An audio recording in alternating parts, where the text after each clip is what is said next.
A continuación, como primera actividad académica de la quinta Feria del Libro, los invitamos a escuchar la conferencia magistral de bienvenida a cargo de la doctora Patricia Clark, miembro de la Junta de Gobierno de nuestra universidad.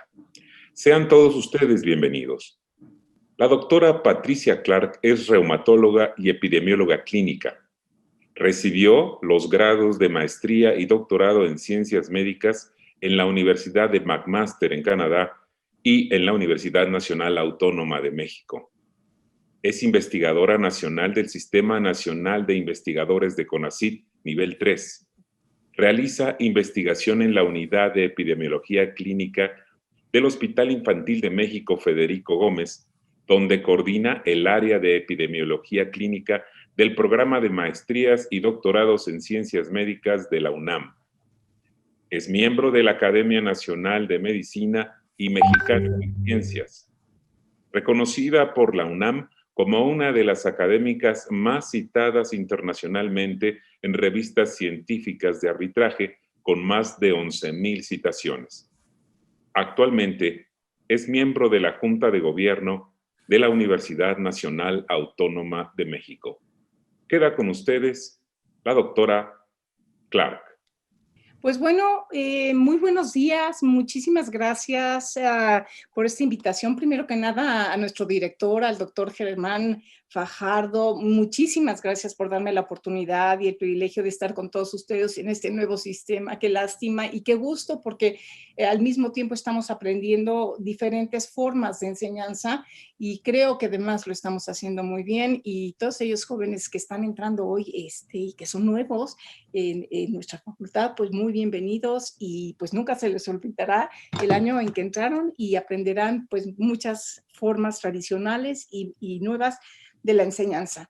Y bueno, elegí hoy esta plática, una plática digamos general, que como permítanme un segundo porque voy a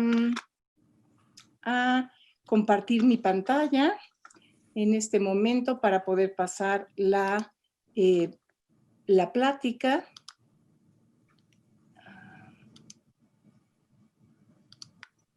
Y aquí la tienen ustedes. Fíjense que escogí esta plática de determinantes del envejecimiento muscular y óseo, porque me parece importante que vean estos dos tejidos y pues porque es una conferencia que se presta a que yo creo que todos los estudiantes, tanto los de nuevo ingreso, los que no son de nuevo ingreso y aquellos que nos están escuchando, pues van a tener la oportunidad de saber un poquito lo que hacemos en esta unidad que les presento a ustedes, donde yo trabajo, que es una unidad de la UNAM y del Hospital Infantil Federico Gómez. La facultad, como ustedes saben, tenemos muchas unidades pues extramuros, fuera de campus, ¿verdad? Y entonces, bueno, esta plática nos va a introducir a, digamos, dos tejidos que son tejidos muy importantes a los que yo me dedico. Yo soy reumatóloga y pues parte de esto que les voy a presentar es lo que hacemos en la unidad de epidemiología clínica.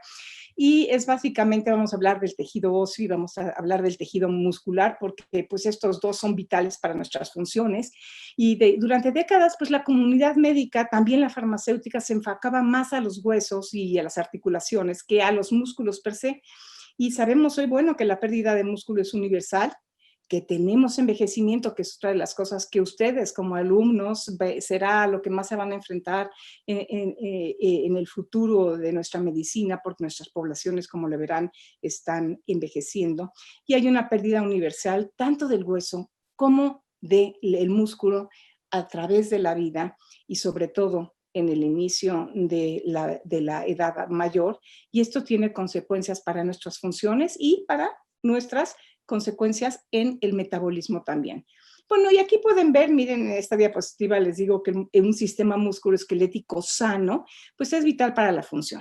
Y con la evolución que hemos tenido en la vida moderna, pues el sistema musculoesquelético ha sufrido unos cambios bien importantes en la composición corporal, que son básicamente secundarios, pues fíjense que a nuestros malos estilos de vida, casi en su gran mayoría, a la dieta y a la actividad física, y estos llevan cambios importantísimos en nuestra salud. Y bueno, hay otro fenómeno muy importante que se está dando y que pues ustedes están viendo, que son del que hablamos, que es el envejecimiento. Y el proceso del envejecimiento en las poblaciones es un hecho. La especie humana está envejeciendo en todo el mundo y en nuestro país pues no es la excepción. Primero les paso este mapa que es del sitio de la Organización Mundial de la Salud y estamos viendo en las proyecciones de crecimiento de poblaciones de mayores de 60 años. Veamos que ahorita, en este año, en el 2020, únicamente algún país europeo, uno que otro, tiene por este momento un 30% mayor de su población de 60 años y también, por ejemplo, en Japón. Pero observen el aumento al 2050 en este mapa en los países que tendrán un 30% o más de población mayor de 60 años. En azul cielo, la población mayor de 60 años varía entre el 10 y el 30%, y entre ellos está casi toda la región latinoamericana, como lo pueden ver, y aquí pues estamos nosotros, desde luego está México.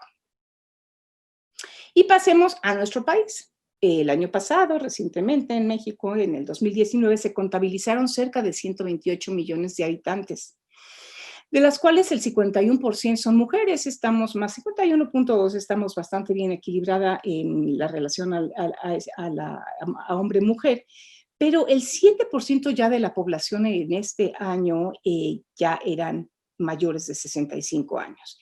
Y vemos debajo de este gráfico que les estoy pasando a ustedes, como pueden ver, vean, en 1970 nuestra esperanza de vida era de 61 años y teníamos una forma de pirámide. Resulta que para el 2015, hace 15 años, vean ustedes que ya no es tan pirámide, empieza a bombarse, la base ya empieza a hacerse más de forma diferente y llegamos casi a los 77 años. ¿Y qué tal en el 2050? Pues en el 2050 vean ustedes que la base de esta que era pirámide ya es más chica, tenemos un gran grueso de sándwich y después tenemos una población que envejece mucho, mucho, mucho en los últimos años, y vean ustedes cómo nuestra población desde los 70 años se incrementa de manera mucho, pero mucho, muy notable. Y entonces con este aumento de la población mayor se requiere de especial, muy especial atención al proceso del envejecimiento. Bueno, y regresando a estos dos tejidos, el tejido muscular y el tejido óseo, que son tejidos vivos, deben ser vistos a través del ciclo de la vida. Y es un poquito el mensaje que les quisiera dejar hoy. Aquí estamos viendo, por ejemplo, estamos viendo desde los recién nacidos, infancia, adolescencia, después tenemos a la edad adulta y a la vejez.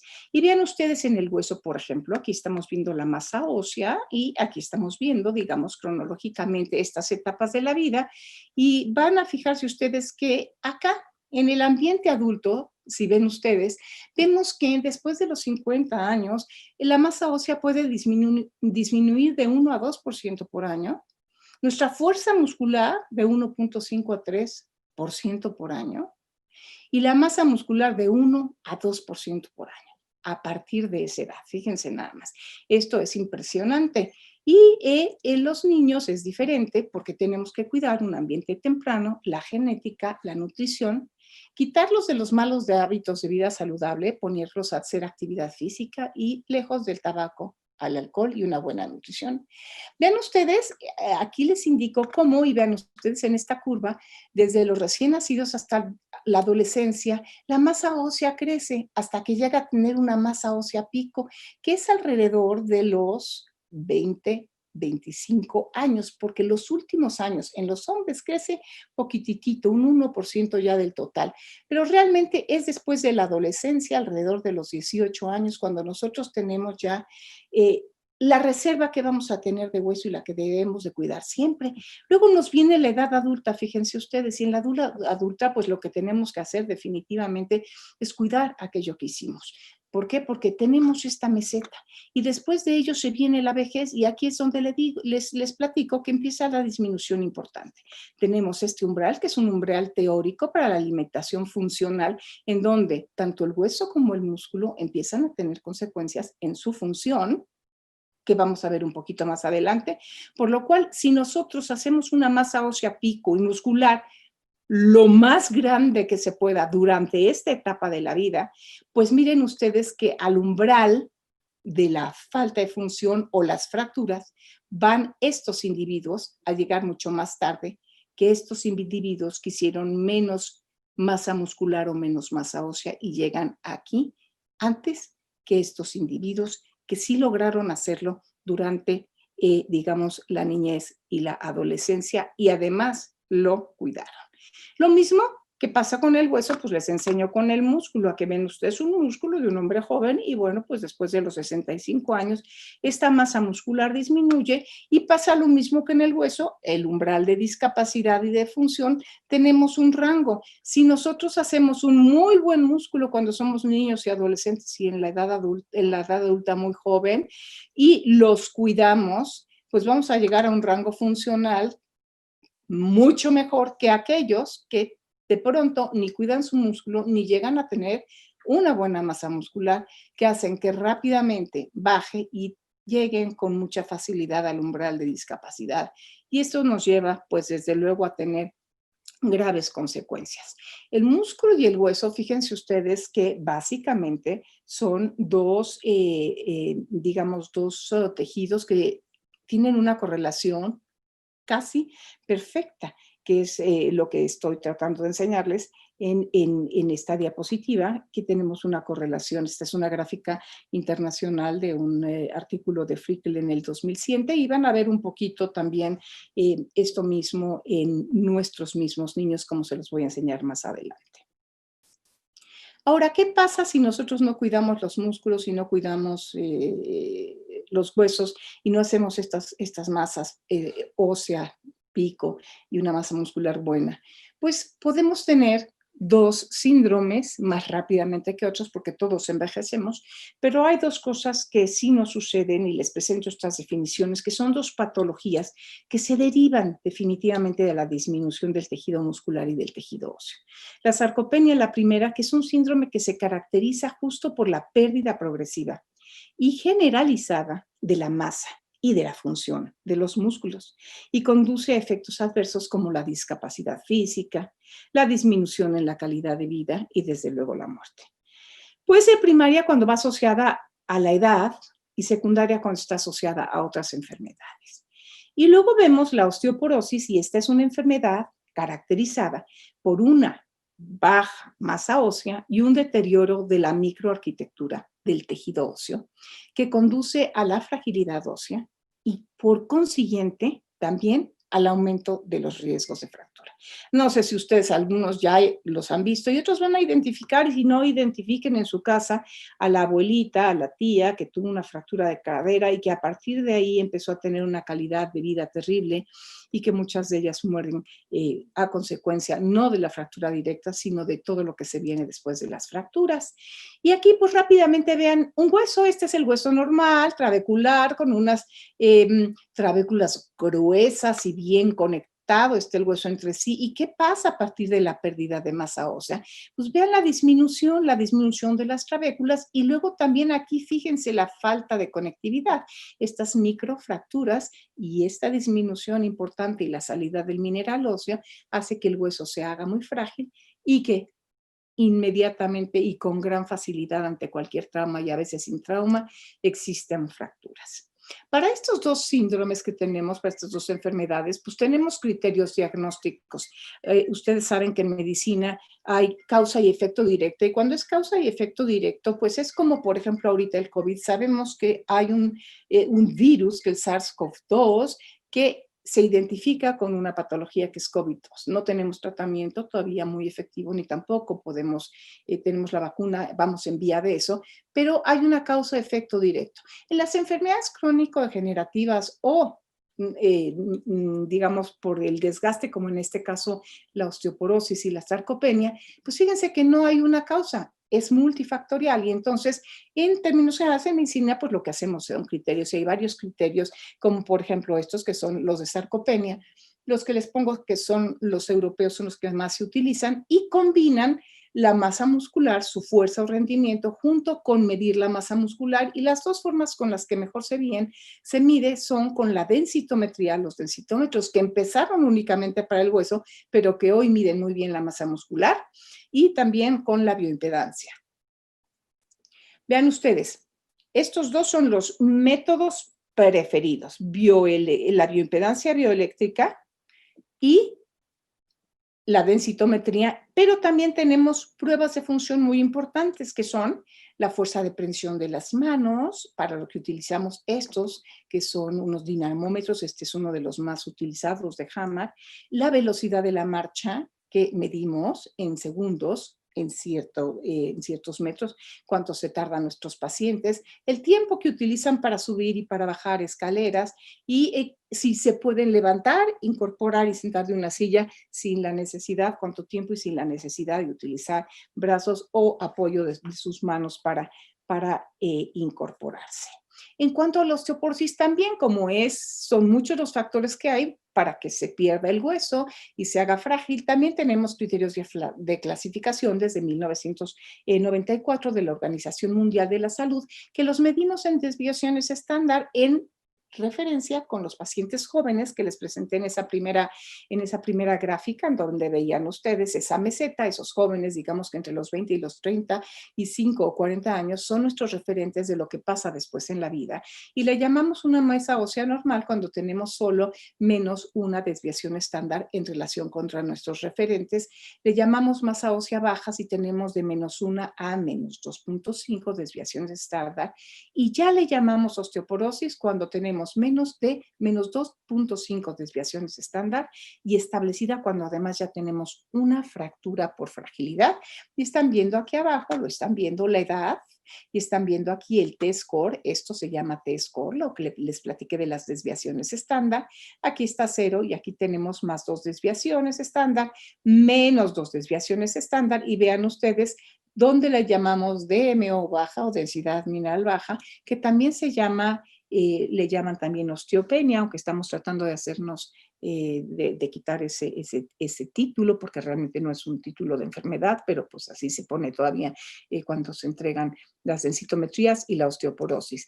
Y luego también tenemos que combinarlos con los factores de riesgo, porque no es únicamente la densitometría la que es importante. Y hoy por hoy tenemos también instrumentos que son calibradores, que son internacionales y que tienen que ver con los factores de riesgo.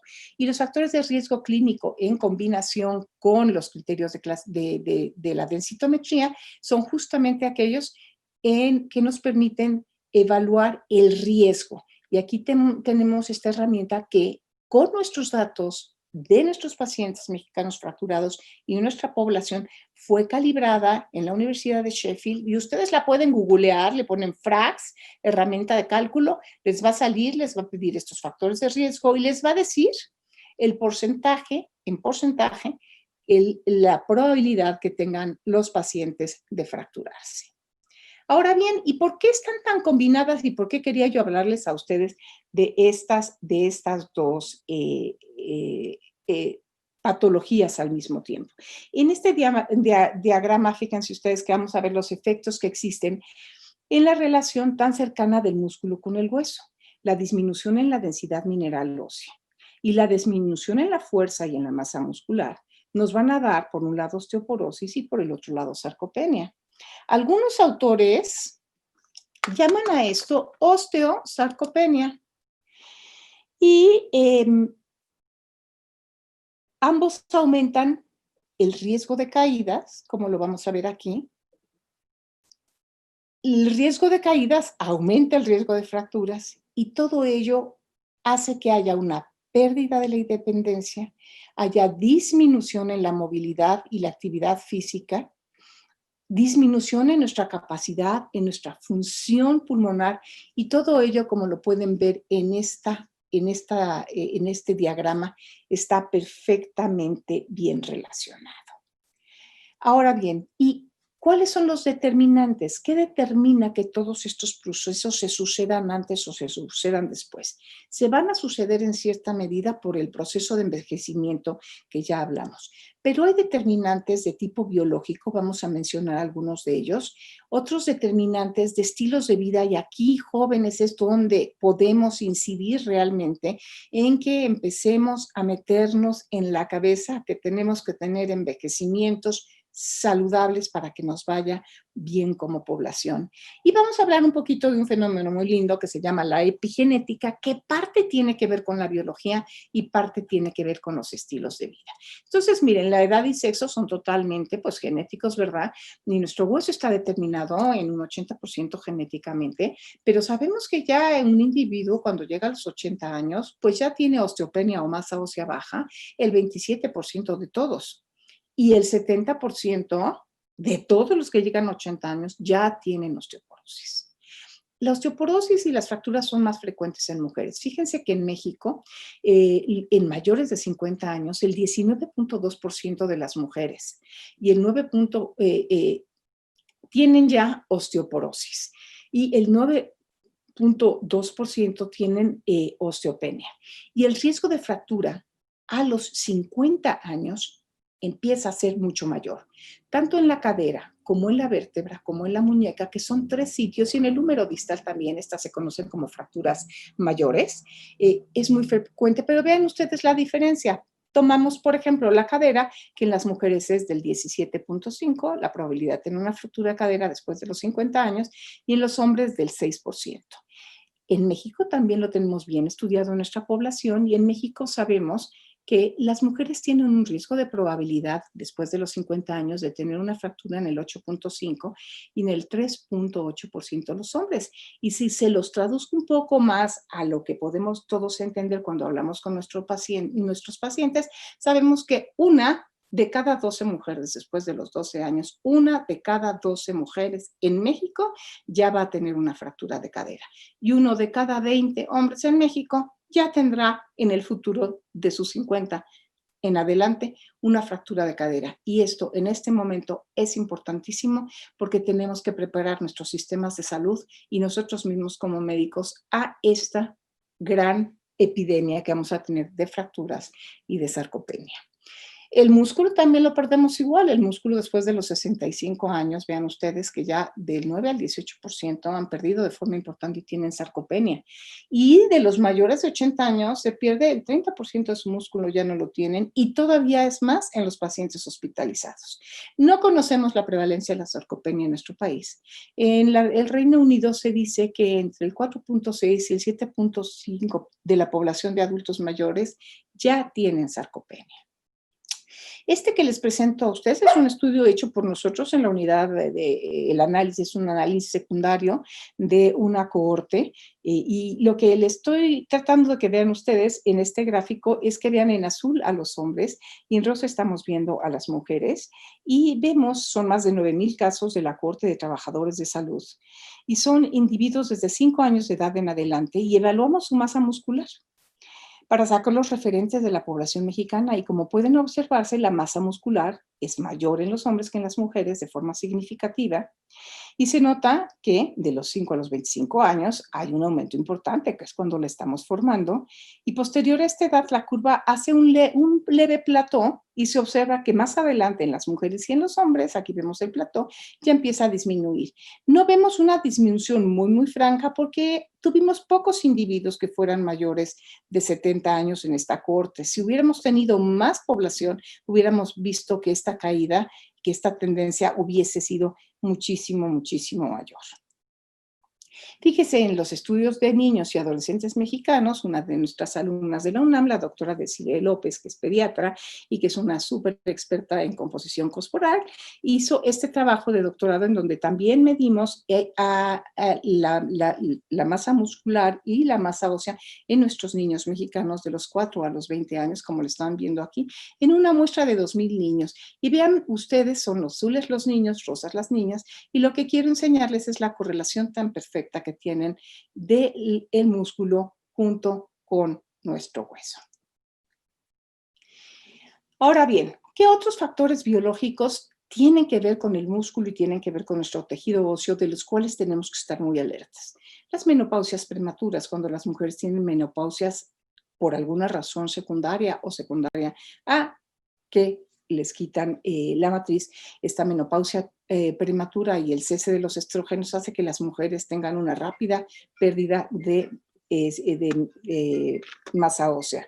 Las amenorreas, que son frecuentes y que pueden ser frecuentes primarias o secundarias, y recordar ahora en adolescentes y jóvenes, por ejemplo, los trastornos de los apetitos llevan a las niñas y las adolescentes a tener amenorreas, lo mismo que las atletas, y eso hace que se pare, hace mucho músculo, pero por ejemplo, en los atletas, el hueso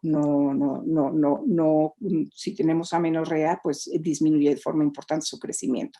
La osteoporosis en el hombre, la testosterona, por ejemplo, baja 1% por año. ¿Ok? Entonces hay que estar con mucho cuidado. El hombre tiene una caída de sus hormonas más gradual, pero la sigue teniendo, y es los momentos en donde pierde tanto el músculo como el hueso.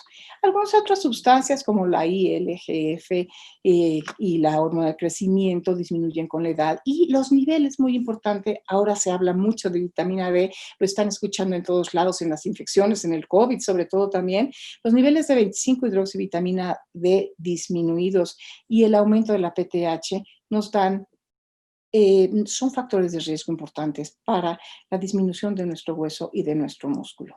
Y también las comorbilidades que pueden tener la osteoporosis y la sarcopenia son, por ejemplo, de mi campo, las enfermedades reumáticas, las pacientes que tienen lupus, en las que utilizamos con esteroides en altas dosis durante mucho tiempo, las pacientes con artritis reumatoide, enfermedades endocrinas, mala absorción, los gastros, ven la enfermedad celíaca, la enfermedad pulmonar crónica, obstructiva crónica, el cáncer, enfermedades del corazón, caquexia. Todas esas comorbilidades nos llevan a que tengamos que fijarnos mucho, y a veces no lo hacemos, tanto en el hueso como en el músculo. Y llego a unos en los sí que les quiero dejar un mensaje a todos los jóvenes que nos están escuchando hoy, porque fíjense, yo en mis épocas entré a la medicina porque iba a curar enfermos, y en el transcurso de mi vida profesional me he dado cuenta que hoy lo que más quiero es prevenir que se enfermen. Entonces es muy padre curar cuando tenemos al alcance de curar las cosas, y a veces pues no se puede curarlos, sino que simple y sencillamente podemos modificar el curso de la enfermedad, y en muchas cosas sí podemos prevenir. Y con los estilos de vida podemos prevenir al envejecimiento saludable, a la edad adulta saludable, y a que los niños crezcan también en salud. Y para ello, ¿qué es lo más importante que tenemos? Número uno, la nutrición. Para nuestro hueso, calcio y vitamina D son fundamentales. En menor cantidad el fósforo y el zinc para hacerse estos cristales de hidroxiapatita, que van a pegarse a una matriz de proteína de colágeno tipo 1, que es esta matriz en donde vienen todos estos minerales y se pegan. La matriz nos puede dar la flexibilidad para movernos, y el mineral nos da la rigidez que necesitamos para estar parados, sentados y para la locomoción. Entonces, esto es importantísimo. No hablemos de la actividad física. Pues el estar en constante actividad física es muy importante, lo ha reconocido. Salud en todos los campos. Vamos a ver ahorita qué nos dice la Organización Mundial de Salud. Y el estar lejos de los estilos no saludables. El alcohol debe de ser moderado, no es necesariamente prohibido. Hay muchas veces que se ve que estos patrones de vida saludable a veces tienen un poquito de alcohol moderado, y eso puede no ser malo. Pero el tabaco definitivamente no es bueno para nada y nos pega directamente al hueso, además de a muchos otros, al cáncer, al pulmón, pero en el hueso definitivamente hay un efecto tóxico, y el sedentarismo también. ¿Por qué? Porque no tenemos el movimiento y la fuerza muscular y ese estímulo que hace que haya un reciclaje del hueso. Y aquí les puse esta pequeñita hoja de cannabis en estilos de vida, porque hasta ahorita que ya se van a poder empezar a hacer ensayos serios, porque pues en Estados Unidos, en muchos lugares, en Colorado, en California y demás, ya está perfectamente legalizado el uso de cannabis, tanto medicinal como recreativa, va a permitir que entonces ahora sí se hagan grandes estudios y sepamos hoy por hoy, que no sabemos, cuáles son las consecuencias reales de salud. Tenemos estudios, desde luego, los hemos tenido en estudios en personas que tienen adicciones, pero al convertirse esta en una situación más global, pues tendremos la obligación de estudiar y ver cuáles son los efectos en la salud que vamos a tener por el uso de esta sustancia. Y vamos al calcio. ¿Cuánto necesitamos de calcio? Miren ustedes, estas son las recomendaciones del Instituto de Medicina de Estados Unidos, que son más o menos las que utilizamos nosotras. Y aquí estamos viendo el calcio, y vean ustedes que el calcio es diferente en las diferentes edades que tenemos, ¿verdad? No es lo mismo un bebé que necesita 200 miligramos al día que, digamos, la adolescencia, el embarazo o la lactancia, que requiere hasta 1,300 diarios, y una mujer que tiene 70 o un hombre 70 años de edad o más necesita 1,200. Y digamos que a los 1 a 3 años necesitamos un poquito menos, 700 miligramos por día. Esa es la dosis recomendada. Y en vitamina D, aquí ya se nos quedaron cortas las recomendaciones del Instituto de Medicina, porque están bien 600 unidades internacionales. Para hueso estamos hablando ahorita, pero vean ustedes que ya se nos quedaron muy cortas para después de nuestros adultos mayores, en donde necesitamos más vitamina D, por lo menos 800 a 1,000 unidades internacionales al día. Y les voy a enseñar esta gráfica porque otra vez prevención, esta tabla, porque otra vez es prevención y es otra vez comer bien. Fíjense que aquí les presento el consumo de calcio de dieta por los niños. Estos son además con fuente de Insanud, son nuestros. Hicimos un análisis, vean ustedes, de 1 a 4 años, 5 a 11, 12 a 19, 20 a 59 y mayor de 60. Y únicamente quiero que se fijen bien en el porcentaje de inadecuación de nuestra población mexicana. Pues en toda andamos mal. No llegamos a los niveles de adecuación que nosotros deberíamos de tener. Y vean ustedes, los mayores de 60 hasta el 78% tienen inadecuación del calcio y los jóvenes también. Luego, vean ustedes la vitamina D. También tenemos algunos estudios, no muchos. Yo les presenté este, que es el que hicimos en la unidad, en donde, de acuerdo a los criterios que existen de deficiencia, insuficiencia y normalidad de Holick, que son diferentes que los del Instituto de Medicina, pues tenemos un 43% de los mexicanos que nosotros estudiamos en esta muestra de 585 sujetos mayores de 14 años, tenemos niveles de deficiencia y importantes que son medidos como menos de 20 nanogramos por decilitro. Ahora hablemos de algo que tiene que ver con el ejercicio, que es una teoría que se llama la teoría del mecanostato del músculo. Fíjense ustedes que durante el crecimiento el músculo y el hueso son influidos por fuerzas asociadas a la gravedad y a la actividad física, por eso son muy importantes. Y a la gravedad, acuérdense que los astronautas cuando están por allá arriba en sus vuelos espaciales pierden hueso porque no tienen gravedad. Nosotros, la gravedad nos ayuda y nos ayuda tanto la gravedad como la actividad física. La fuerza muscular crea la fuerza máxima que actúa sobre el hueso. Y entonces hace algunos años que salió esta teoría que se llama la teoría del mecanostato de Harold Frost, que seguramente la van a estudiar por ahí cuando estén viendo esto, en donde el control de la resistencia ósea se ejerce a través de las cargas mecánicas.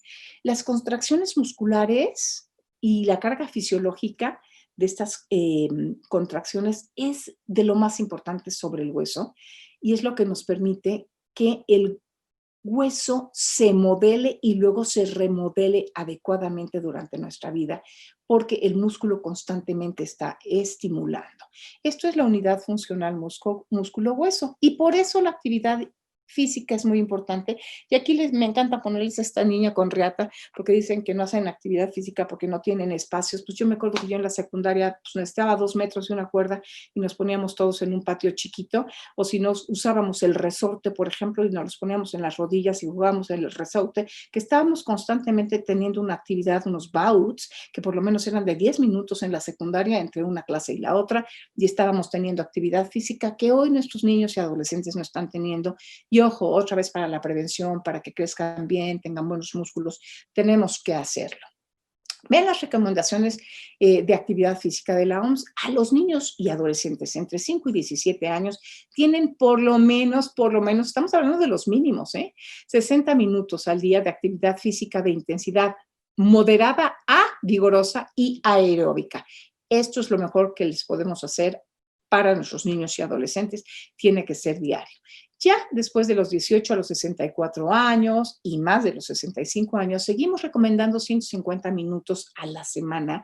Ya pueden ser de 20 a 30 minutos diarios o medidos en por lo menos 5 veces a la semana. Que tengan, desde luego, parte aeróbica, la intensidad es moderada y tienen también que fijarse ya en qué es lo que puede hacer cada individuo y sobre todo después de los 65 años se individualiza. Pero por lo pronto caminar casi siempre es un ejercicio que todos podemos hacer, salir a caminar para hacer ejercicio y hacerlo pues por lo menos media hora, 5 días a la semana, nos llevaría a tener estos 150 minutos en los mayores de 65 años y esto es importante. Ahora, también les digo que más es mejor. Si nosotros hacemos más actividad física, más de estos 30 minutos, podemos llegar a los 40, a los 45, a una hora, va a ser muchísimo mejor. Y voy a terminar platicándoles un poquito de lo que es la programación intrauterina o el ambiente temprano. Creo que les hago esta introducción un poquito a muchas cosas, ¿no? A cosas que tienen que ver con el embarazo, con los niños, con ahora mismo con la lactancia, con la vida con la nutrición.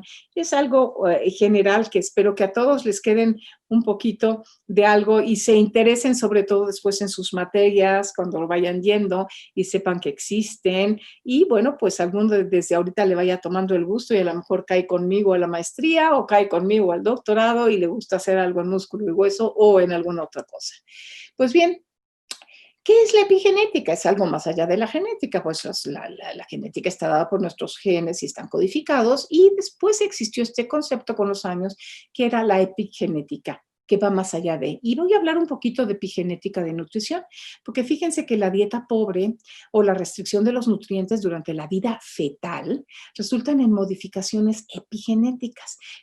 La epigenética tiene varios mecanismos, que son como on y off, y lo tendrán que ver durante sus clases de genética, los que van para genética o los que ya pasaron, ya lo vieron. Son mecanismos de metilación, de modificaciones de histonas o codificación del ARN, que se afectan en la expresión de los genes en la placenta de la madre y están involucrados en el desarrollo del hueso.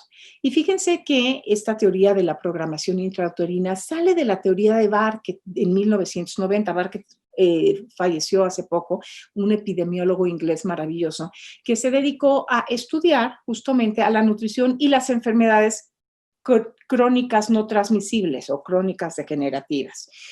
Sobre todo él a las del corazón en el Reino Unido, él era inglés, y entonces en un lugar que se llama Hershford, donde allá tienen unas actas de nacimiento impecables en donde les dicen cuánto nacen los niños, cuánto pesaron los niños, qué tuvieron los niños, y hay manera de seguir los registros realmente bien. Él se dio cuenta que pues, en las épocas de hambruna, después de las épocas de hambruna, pues sí había una deficiencia importante o había alteraciones cardiovasculares en mayor frecuencia, pero después se fijó que pues no siempre había guerra, había habido épocas de bonanza y que pues también había épocas en donde ya la población del Reino Unido comía mejor y de todas maneras se seguían presentando estas enfermedades crónicas degenerativas y lo que lo llevó realmente a ver que tenían estos cambios epigenéticos en la nutrición que ver. Y vengo a esto porque he ahí la importancia para cuidar nuestro tejido óseo y nuestro tejido, el óseo sobre todo. Esto está bien estudiado y ahora les paso en vitamina D. Si nosotros tenemos niños prematuros o niños que no están bien nutridos durante el primer año, tenemos niños que no hacen un esqueleto tan competente, seguramente un músculo tan competente tampoco. Y entonces sabemos que las intervenciones oportunas reducen los riesgos. Miren, cuando tenemos niños chiquitos, los riesgos son muy pequeños. Entonces, con programas que se dediquen a tener actividad física, una buena nutrición y demás, nosotros tenemos grandes impactos. En cambio, cuando tenemos las intervenciones en adultos mayores de 50 y de 65 años, las intervenciones tienen impactos muy pequeños. Entonces, por eso tenemos que ver en medicina hoy lo que es el curso de la vida, el ciclo de la vida, por lo menos en estos dos tejidos que son mi área de expertise, tanto el músculo como el hueso. ¿Por qué? Porque aquellos que sean pediatras, médicos generales, deben de dedicarle mucho a que estos dos tejidos sean competentes, bien a través de promover la buena nutrición y la actividad física y estar lejos de lo que son los estilos de vida poco saludables. Y bueno, les paso este último ejemplo, es mi última diapositiva, en donde les paso este ejemplo de la vitamina D y la epigenética. Fíjense, los efectos que son, que está en inglés, es del New England of Medicine, tenemos factores del ambiente junto con que a lo mejor una mujer tiene no toma la suficiente vitamina D durante su embarazo. Entonces, aunado a estos mecanismos epigenéticos que les platicaba, que son los de metilación o la modificación de las histonas o los microarreglos de RNA, tienen que ver para las modificaciones epigenéticas a través del tiempo. Y esto va a impactar a el desarrollo de la placenta y el programa o la programación fetal en la vitamina D. Y entonces esta programación que ya viene de la vitamina D en la epigenética tiene que ver con la expresión de los genes, pues fíjense que en los niños, pues la vitamina D y la falta de la vitamina D nos puede dar el raquitismo. Cuando ya son adultos, osteomalacia. Las personas mayores, osteoporosis, miopatías. Acuérdense que la vitamina D anda por todos lados y hay muchos sitios activos de vitamina D en los músculos. Y entonces vean ustedes que estos efectos epigenéticos que van generacionales son muy importantes. Entonces también podemos modificarlos ahora a la inversa. Podemos hacer que estén muy bien nutridos, que es lo que queremos, que no tengan estos problemas, que tengan suficiente vitamina D nuestros niños desde pequeños. Y ojo, la vitamina D, acuérdense, y rápidamente se los digo porque se me está acabando el tiempo, básicamente no la tenemos en los alimentos, esa es a través del sol. El sol, tenemos el mecanismo de que a través del sol entra y nosotros hacemos provitamina D y luego hacemos 25-hidroxivitamina que se convierte en 1,25-hidroxivitamina, que es básicamente la parte activa. Y lo hacemos a través del sol. Entonces, no hay que olvidarnos de que es importante el sol. Y para no pelearnos con los dermatólogos, hay que cubrirse la cara y con las que no quieren tener arrugas, se cubren la cara y se ponen protector solar. Pero estar en el sol de forma responsable unos 20 o 30 minutos, también unas 3 o 4 veces por semana, en áreas expuestas, en los brazos o en las piernas, que es una exposición responsable al sol mientras estamos caminando, nos permite estar sintetizando vitamina D. Y bueno, con esta diapositiva termino y les doy las siguientes conclusiones de estos dos tejidos.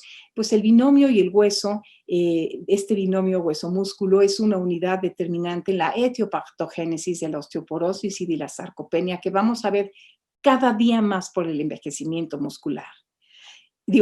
Por el envejecimiento de nuestras poblaciones. Ambos tejidos comprenden el sistema musculoesquelético y están asociados uno con el otro indiscutiblemente, como lo vimos. Los determinantes del envejecimiento musculoesquelético pueden ser biológicos, como los que ya vimos, los estilos de vida en donde sí tenemos la posibilidad de incidir, y de los epigenéticos, y esto se determina a través del ciclo de la vida. Entonces, les dejo este mensaje en donde requerimos incrementar y sensibilizar a estas patologías y tenemos que incluir estrategias que nos abarquen el ciclo de la vida, tanto en los médicos como en nuestra población general. Bueno, con esto doy por terminada. Les agradezco mucho a todos los que me siguieron y a todos los que me vieron. Les doy una gran bienvenida a todos nuestros nuevos alumnos. Nuestra facultad es maravillosa y nuestra universidad es maravillosa. Los invito a que la hagan propia, pero que la hagan propia para cuidarla, para respetar sus aulas, para respetar a sus profesores, para aprender y para ser parte de una linda comunidad. Y bueno, pues con esto me despido. Les dejo aquí desde luego mi Twitter y les dejo también mi correo electrónico. Cualquiera de ustedes me puede escribir, me puede mandar un email si necesitan o quieren conocer algo más de todo esto que les he hablado, bibliografía, libros. Y pues muchísimas gracias y muy bienvenidos todos. Agradecemos mucho a la doctora Patricia Clark por esta excelente conferencia magistral. Y ahora los invitamos a continuar asistiendo de manera virtual a las diferentes actividades académicas y culturales que han sido programadas para esta quinta Feria del Libro de Ciencias de la Salud 2020.